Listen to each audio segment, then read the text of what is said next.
नमस्कार, आदाब। Red mic दुनिया में आपका स्वागत है। मैं हूं सौरभ कुमार शाही। नेपाल में चुनाव होने वाले हैं। इनफैक्ट अगर आप इस एरिया के ज्योग्राफी को देखें तो कई ऐसे इम्पॉर्टेंट स्टेट्स साउथ एशिया में हैं जिनमें या तो चुनाव हुए हैं या होने वाले हैं। बांग्लादेश में चुनाव हो गया है, म्यांमार में चुनाव कह सकते हैं जो वो भी हो गया है, और अब बारी है नेपाल की। आपको याद होगा पिछले साल जेन जी के प्रोटेस्ट के बाद वहाँ की सरकार जो है वो गिर गई थी। प्रधानमंत्री के पी शर्मा ओली जो नेपाली कम्युनिस्ट पार्टी के हेड हैं, यूएमएल के, उन्होंने रिज़ाइन किया था। पार्टी नेपाली कांग्रेस के मदद से चल रही थी, एक कोलिशन गवर्नमेंट थी, उसको रिज़ाइन करना पड़ा। बड़ी तादाद में यूथ्स जो हैं वो मारे भी गए थे, वायलेंस भी बहुत बड़ी तादाद में हुआ था। उसके बाद एक इंटरिम गवर्नमेंट बनाई गई। वहाँ पे एक वहाँ की जो एक्स जज थी उनको वहाँ पे बनाया गया इंटरिम प्राइम मिनिस्टर, और उसके बाद ये कहा गया कि 6 महीने के अंदर चुनाव होंगे। हालांकि ये जो पुरानी पार्टी थी, जो ओल्ड पार्टीज़ हैं, यानी इसमें जो कांग्रेस है, नेपाली कांग्रेस है, या सीपीएन यूएमएल है, या जो माओइस्ट पार्टी के का जो एक नया रूप वहाँ पे देखने को मिल रहा है, प्रचंडा ने जो नई पार्टी शुरू की है, ये नहीं चाहते थे कि चुनाव हो, क्योंकि ये इस बात से डरे हुए थे कि लोगों का रिएक्शन क्या होगा, पुलिस जो हाईली डिमोरलाइज्ड हो चुकी थी वो किस तरीके से बिहेव करेगी, वो क्या सिक्योर एनवायरनमेंट में चुनाव करवा पाएगी, तमाम चीज़ें थी। लेकिन चुनाव अपने टाइम से हो रहा है। चुनाव होने हैं 5 तारीख को अगले महीने के, यानी होली के कल होके, और उसी दिन रात को या अर्ली मॉर्निंग तक आपको वहाँ पे रिज़ल्ट देखने को मिल जाएंगी। नेपाल में भी वैसे ही होता है जैसा अभी हमने बांग्लादेश में देखा था। बूथ्स पे जहाँ पोलिंग होती है वहीं पे काउंटिंग होती है, तो इसीलिए रिलेटिवली जल्दी रिज़ल्ट आ जाते हैं। तो नेपाल में चुनाव होने वाले हैं। बहुत बड़ी जो एक क्वेश्चन इंडिया के लोगों की है। हालांकि नेपाल में मैं बता दूं कि ये बहुत कोई इम्पोर्टेंट इशू नहीं है, लेकिन इंडिया के जो लोग हैं वो इस पे काफ़ी फोकस करते हैं फॉर ऑब्वियस रीजंस। और इसमें बहुत बड़ा तबका उन इंडियंस का है जो नेपाली यानी आइडेंटिटी के हैं, इंडियन सिटीजन हैं, नेपाली आइडेंटिटी के हैं। ये तबका इंडिया में बहुत ज़्यादा यानी राइट विंग अपने आइडियोलॉजी रखता है, राइट विंग पैटर्न पे वोट करता है, बहुत बड़ा सपोर्टर रहा है बीजेपी का, खासकर जो ये सारे आपको बॉर्डर स्टेट्स मिलेंगे। तो इनका एक सबसे बड़ा सवाल है कि क्या नेपाल में हिंदू राजशाही वापस आने वाली है।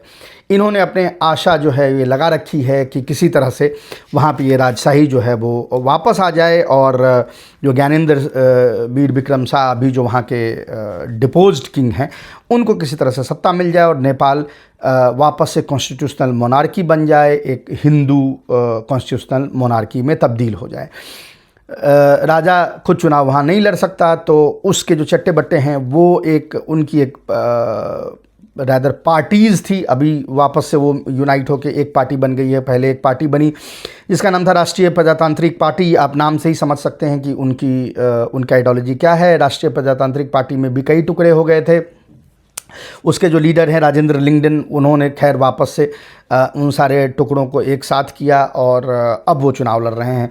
पिछले साल जब ये रिवॉल्यूशन जेन जी वाली रिवॉल्यूशन चल रही थी तो बार बार ये सवाल उठ रहे थे कि क्या राजा को लेके उस तरह का, यानी जो भीड़ उमड़ रही है एयरपोर्ट पे उनको लाने के लिए, क्या इससे लग रहा है कि नेपाल वापस एक हिंदू राष्ट्र बनने जा रहा है। तो अब चुनाव आने वाले हैं, इसमें बड़ा क्लियर हो जाएगा कि हिंदू राष्ट्र बनने वाला है या नहीं बनने वाला है। जो ये पार्टी राष्ट्रीय प्रजातांत्रिक पार्टी है, अब ये भी नहीं क्लेम कर सकते कि हम तो अलग अलग धड़ों में बटे हुए थे, अब ये सब एक साथ होकर चुनाव लड़ रहे हैं। सारे सीट्स पे नेपाल में याद रखें 275 सीट्स हैं जिस पे चुनाव होते हैं। टोटल तकरीबन 2 करोड़ वोटर हैं, 19 मिलियन कुछ वोटर्स हैं, जिनमें से याद रहे 1 मिलियन वोटर्स अभी ऐड हुए हैं ये जेन जी प्रोटेस्ट के बाद, यानी रिलेटिवली यंग इलेक्टोरेट आपको वहाँ पे नेपाल में नज़र आएगा। तो अब उनके बीच जाना है। 275 सीट्स हैं नेपाल में। जो उनकी चुनावी व्यवस्था है उसमें 165 सीट ऐसी हैं जो डायरेक्ट कंटेस्ट होती है, जिसको first past the post system कहते हैं, जो हमारे इंडिया में भी है।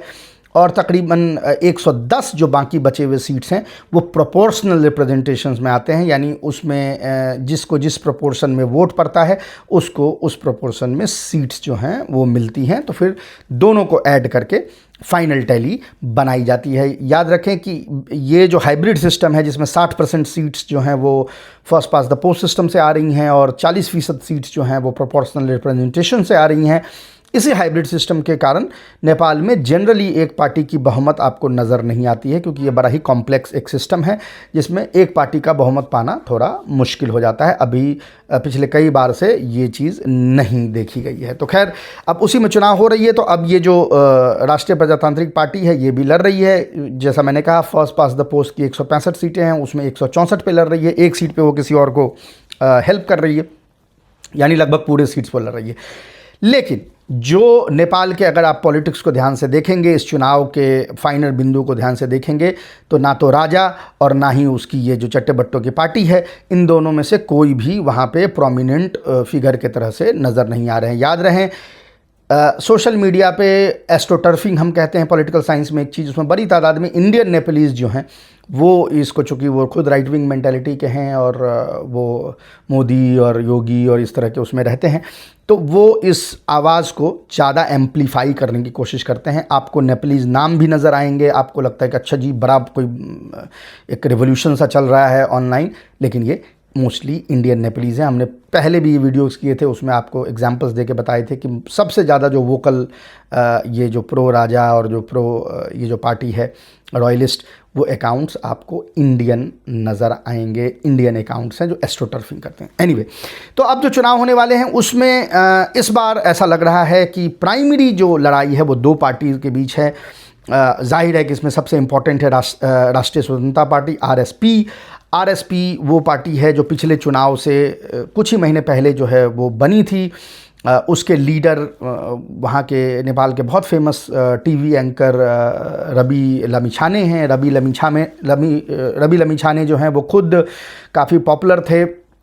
उन्होंने ये पार्टी बनाई और पार्टी जो है वो लाइट ऑन आइडियोलॉजी है, जिसको हम अंग्रेज़ी ज़बान में कहते हैं big tent party. Big tent parties वो पार्टीज़ होती हैं जिनको कोई आइडियोलॉजिकल मूडिंग्स नहीं होती हैं, जिनको बिग टेंट जैसा होता है, एक बड़े टेंट जैसा है जिसमें तमाम आइडियोलॉजी के लोग समा सकें। अंग्रेज़ी में हम इसको बिग टेंट पार्टी कहते हैं। तो आरएसपी जो रवि लामिछाने की है वो बिग टेंट पार्टी थी। उनका ये कहना था कि हम करप्शन के अगेंस्ट में लड़ रहे हैं, हम क्रोनी कैपिटलिज्म के अगेंस्ट में लड़ रहे हैं, ये सारी चीज़ें वो कहते थे, बिल्कुल जैसे आम आदमी पार्टी और इंडिया अगेंस्ट करप्शन का आपको पूरा जो एक माहौल था, उसी तरह की ये पार्टी आपको नज़र आएगी।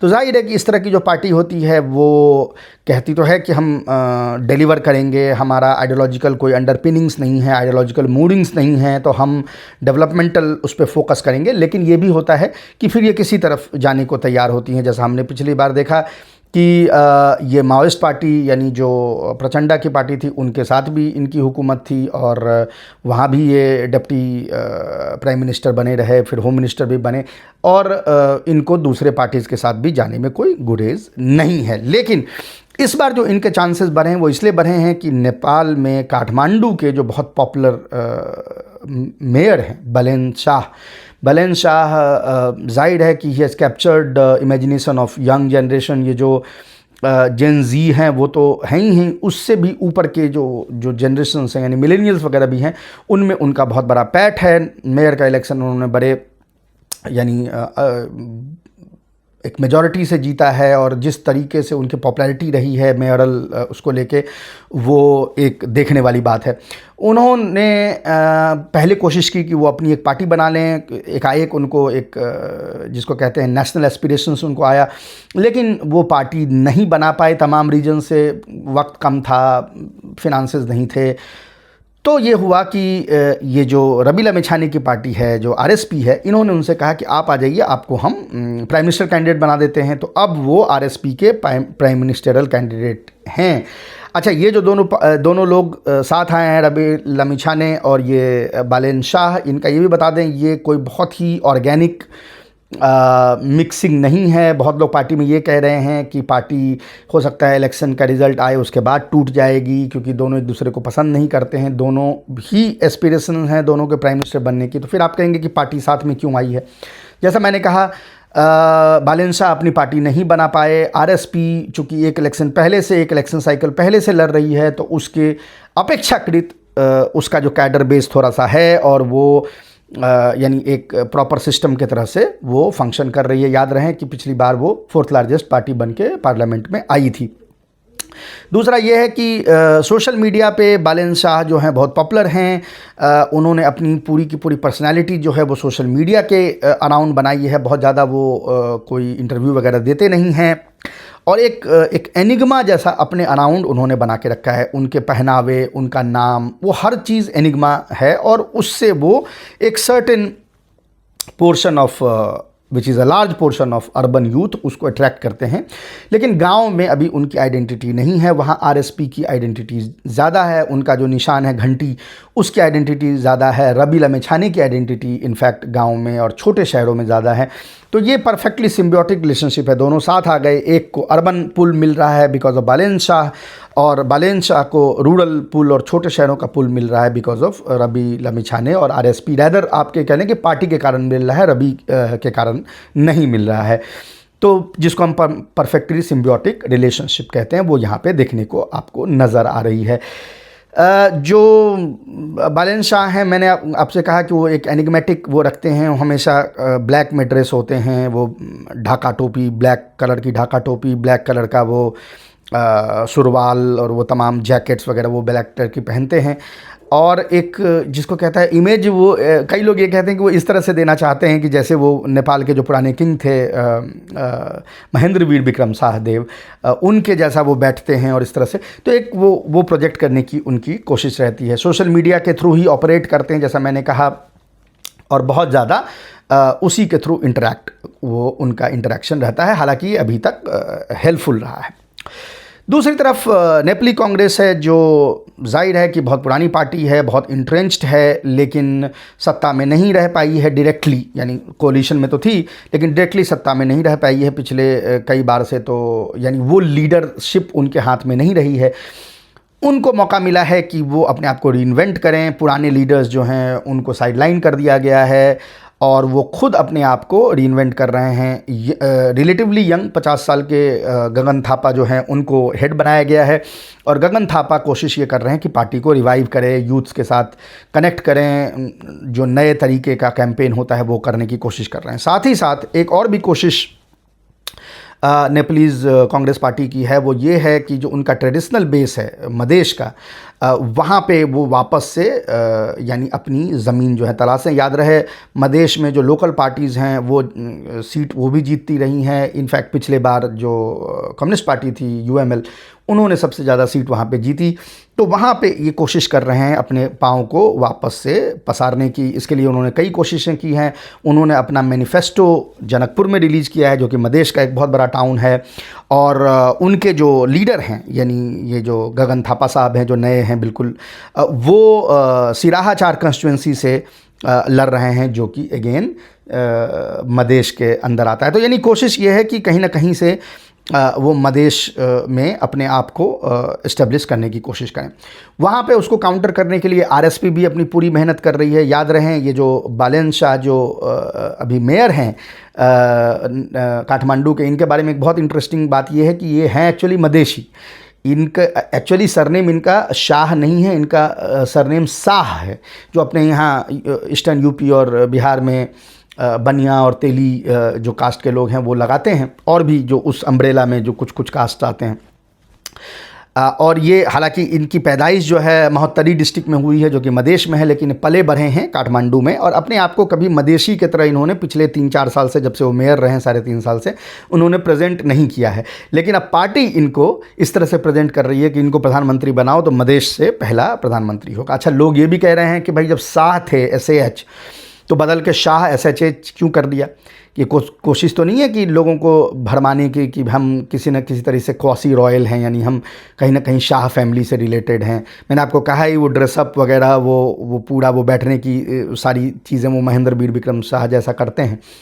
तो लोगों का ये कहना है कहीं ये तो कोशिश नहीं कर रहे हैं। तो इसके अराउंड भी कुछ वहाँ पे बातचीत चल रही है, या ये कि ये जो ट्रेडिशनल हिल एलिट्स रहे हैं जो नेपाल को रूल करते रहे हैं, उनको एक तरीके से अपने तरफ करने की कोशिश तो नहीं है। तो ये तमाम चीज़ें भी चल रही है। वहीं दूसरी तरफ जो केपी शर्मा ओली जो हैं वो बिल्कुल लगता है कि he has lost the script, क्योंकि उनके अगेंस्ट में पर्सनल गुस्सा था और फायरिंग हुई, उसमें लोग मरे, उसमें उनका नाम डायरेक्ट आ रहा है कि उन्होंने आदेश दिए फायरिंग करने के। ये भी याद रखें कि उन्होंने आदेश दिए थे सोशल मीडिया अकाउंट बैन करने के, जिसके बाद ये प्रोटेस्ट जो है वो बढ़ा था। तो लोगों को लगा कि पार्टी कहीं ना कहीं रीइन्वेंट करेगी, किसी नए लीडर को लेके आएगी, लेकिन ऐसा हुआ नहीं। वही लीडर बने हुए हैं, वही पार्टी की फेस बने हुए हैं। हालांकि इतना प्रेशर था जेन-ज़ी की तरफ से और लोगों की तरफ से कि उनको एक इंटरनल चुनाव करके अपने आप को जितवाना पड़ा, यानी एक लेजिटिमेसी की खोज उनकी भी रही। लेकिन वो खुद चूँकि चुनाव लड़ रहे हैं तो इसलिए ये डिफ़िकल्ट उनके लिए चुनाव होता जा रहा है, क्योंकि फेस पार्टी के वही हैं और लोग बड़ी तादाद में जो यंग लोग हैं वो उसको वोट करना नहीं चाहते हैं। याद रखें कि वो जिस कंस्टिट्यूंसी से लड़ रहे हैं, झापा 5 कंस्टिट्यूंसी, वो जो कोशी प्रोविंस है नेपाल का, वहाँ से उनका बिल्कुल लास्ट का जो कह लें कंस्टिट्यूंसी है वो है झापा 5। वहाँ उनके अगेंस्ट में बालेन शाह लड़ने के लिए पहुँच गए हैं और ये बहुत ही इंटरेस्टिंग कॉन्टेस्ट हो गया है। इससे दो चीज़ें हुई हैं। एक तो ये हुई है कि केपी शर्मा ओली डर गए हैं, डर ऐसे गए हैं कि वो अपने कंस्टिट्यूंसी से बाहर ही नहीं निकल पा रहे हैं। उससे पार्टी के प्रोस्पेक्ट्स जो दूसरे स्टेट में हैं, नेपाल में कई स्टेट्स हैं जिसमें ये कोशी है, कोशी के बाद नीचे आपको मधेश नज़र आएगा, फिर बहुत सारे और प्रोविंसेस हैं, बागमती है, सुदूर पश्चिम है, इस तरह के प्रोविंसेस हैं। सेकेंड हाईएस्ट सीट्स जो हैं वो आपको मधेश में हैं। तो अब दिक्कत ये है कि झापा 5 में अपनी सीट बचाने के कारण ये बाहर निकल भी नहीं पा रहे हैं, बहुत ज़्यादा ये घूम नहीं पा रहे हैं कि अपने पार्टी के लिए दूसरे जगहों पे प्रचार कर सके। इससे पार्टी का भी डाउन हो रहा है मोराल, और अपना जो इनकी अपनी प्रॉब्लम जो झापा 5 में है वो भी बहुत एक्यूट हो गई। हालांकि कुछ लोग ये कह रहे हैं कि सोशल मीडिया पे ज़्यादा इम्पैक्ट है बालेन शाह का, ग्राउंड पे झापा में ओली को हराना मुश्किल है, लेकिन अब ये तो चुनाव के बाद ही पता चलेगा क्या हो रहा है।